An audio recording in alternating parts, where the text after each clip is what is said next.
খুলনা মহানগরীর ডাকবাংলো মোড়ের বাটার দোকানের সামনে প্রকাশ্যে গুলি করে রূপসা বাগেরহাট আন্তজেলা সড়ক পরিবহন শ্রমিক ইউনিয়নের সাবেক সভাপতি মাসুম বিল্লাহকে হত্যা করেছে দুর্বৃত্তরা।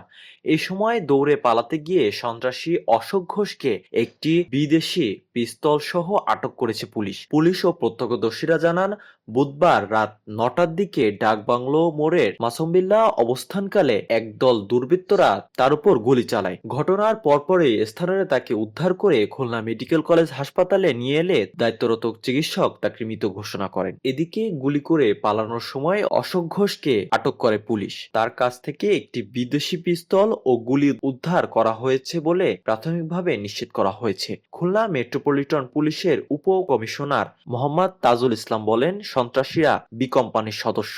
মাসুমকে গুলি করে পালানোর সময় ট্রাফিকের এক ইন্সপেক্টর তাকে আটক করে। আমরা তার সঙ্গে যারা যারা ছিল ওদের নাম পেয়েছি। আমরা তাকে নিয়ে একটা অভিযানে যাব, আপনাদের সহযোগিতা প্রয়োজন। তদন্ত এখনো শেষ হয় নাই, অপারেশনও শেষ হয় নাই। আমরা একজনকে একটি বিদেশি পিস্তল সহ ধরেছি। এই অপারেশনে 7 জন ছিল। আমরা ওর কাছ থেকে তথ্য পেয়েছি। এই 7 জনের সঙ্গে বিভিন্ন ধরনের ধারালো অস্ত্র ছিল, পিস্তল ছিল। থেকে লোকজন দৌড়ে আসতেছে, জিজ্ঞেস করলাম কি হয়েছে, বললো যে ওইদিকে গুলি করছে।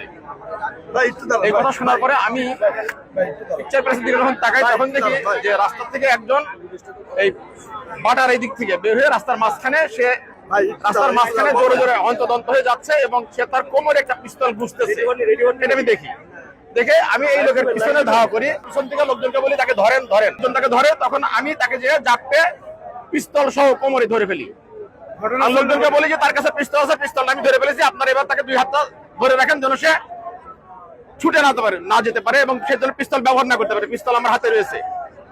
এর পরবর্তীতে আমি বলি যে আমি পুলিশের লোক, ডাক বাংলার মোড়ে পুলিশ রয়েছে, আপনার পুলিশকে খবর দেন, তাড়াতাড়ি পুলিশকে খবর দেন।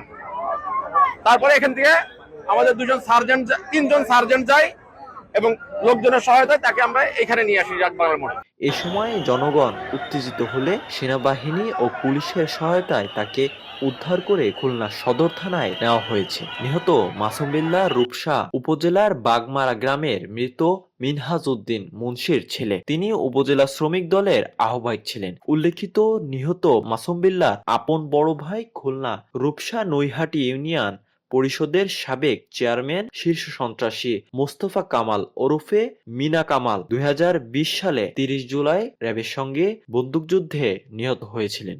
আশরাফুল আবিদ, সময়ের খবর, ডেস্ক রিপোর্ট।